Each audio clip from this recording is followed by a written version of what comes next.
Well, South Africa has laid the blame for the situation in Ukraine squarely on NATO. The country's president pointed out even the US-led military bloc's own bosses had repeatedly admitted the dangers of reckless expansion right to Russia's border. The war could have been avoided if NATO had heeded the warnings from amongst its own leaders and officials over the years, that its eastward expansion would lead to greater, not less, instability in the region. Let's go live to Kalakani Skasana of the African National Congress Youth League now. Thank you for joining us on the programme. It's good to see you. Now, is the president not alone in South Africa in seeing an influence of NATO behind the scenes in this conflict?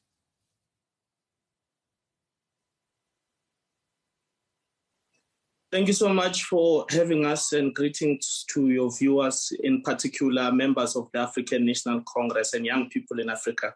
The president is definitely not alone. South Africa is a peace-loving country, and we say that very well through the Freedom Charter document, which the African National Congress subscribes to.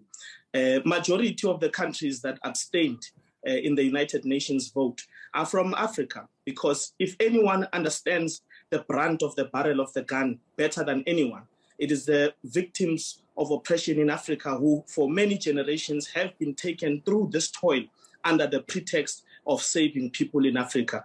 We know that the bombardment of a narrative on CNN, Sky News, all these platforms does not necessarily mean that they will drill that successfully for us to believe. We are young people. We are not naive. We read and we understand history. And history tells us that when the oppressor wanted to convert African people into slaves, it is the people of Russia who came through to assist African liberation movements. So we understand who we need to be in history. And Russia is not asking us to take their side as they attack a certain group of innocent people, because Russia has not attacked any innocent people. Russia has been going for military installations in Ukraine.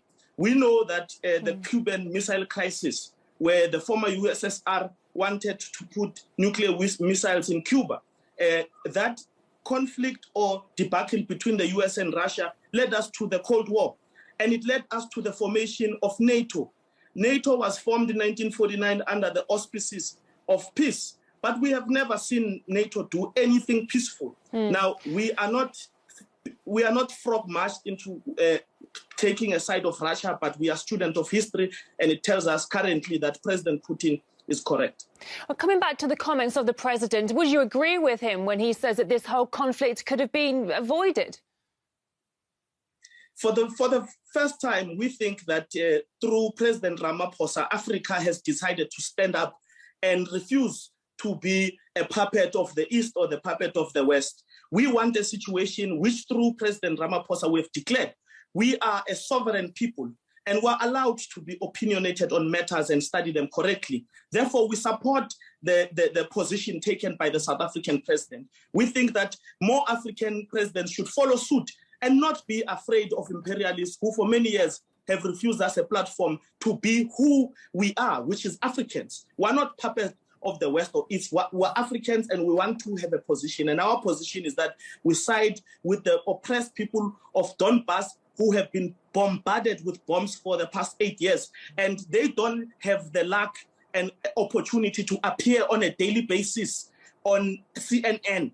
Therefore, it is our responsibility to speak for them. And we know that the revolution will never be retweeted. The revolution will never be on television. And we choose to be with those who are oppressed for real, and it is the people of Donbas. We commend President Putin and we commend President Ramaphosa for taking this posture and standing up against bullies who for years have thought that the world belongs to them. You keep mentioning CNN and Sky News. Is there a huge Western media effort in your country to show one particular side of the conflict? Look, for us, it's very simple. NATO is responsible for what we find in Libya. There were no sanctions imposed against NATO countries. In fact, it came on television and left with the weather. And we are saying that we still see those people toiling and suffering in Libya. Nobody cares about them. we refuse to put the struggle of our people as a trending top list on Twitter, and therefore it goes just like that.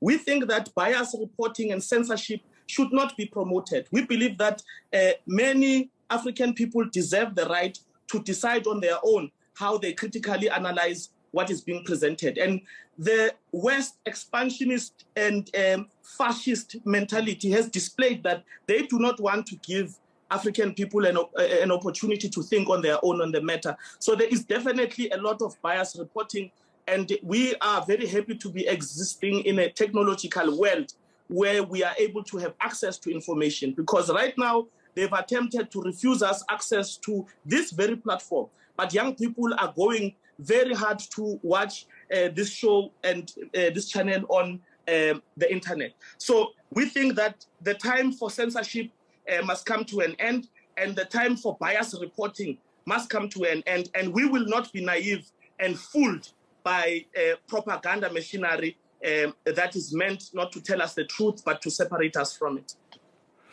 Khulekani Skosana of the African National Congress Youth League, thank you very much for your time. Thank you.